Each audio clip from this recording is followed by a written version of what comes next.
এই কথা সত্য, নিজের উপার্জনের টাকায় ছোট ছোট কিছু জিনিস কিনে নিজেকে গিফট করার মধ্যে যে আনন্দটা আছে, সত্যি বলছি সেটা আর অন্য কারোর কোনো গিফটে নেই।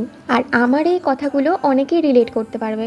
নিজের টাকায় প্রথম ক্যামেরা, ল্যাপটপ, আরও অনেক কিছু তো কিনেইছি, সেগুলোর দাম বেশি। তার থেকে অনেক কমে মাত্র 900 টাকায় ট্রলিটা কিনেছি, সেটাও আমার কাছে কোনো ছোট ব্যাপার না। এটাও আমার কাছে অনেকটা বেশি অ্যাচিভমেন্ট, আর এইটা আমি বলে বোঝাতে পারবো না। যারা আমার মুখের এক্সপ্রেশন দেখছো তারা নিশ্চয়ই বুঝতে পারবে। আমাদের মতো মধ্যবিত্ত ফ্যামিলির স্পেশালি মেয়েদেরকে অনেক ভেবে চিন্তে কোনো জিনিস কিনতে হয়, তাও আবার নিজের জন্য। সেখানে নিজের শখকে প্রায়োরিটি দিয়ে নিজের টাকায় একটা জিনিস কেনা সত্যিই অনেক বড় কিছু আমার কাছে। আর হ্যাঁ, এটা আমার লাইফের ফার্স্ট ট্রলি।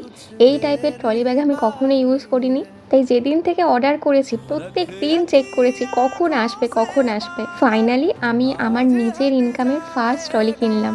তোমাদের ফার্স্ট ইনকাম দিয়ে কি কিনেছিলে?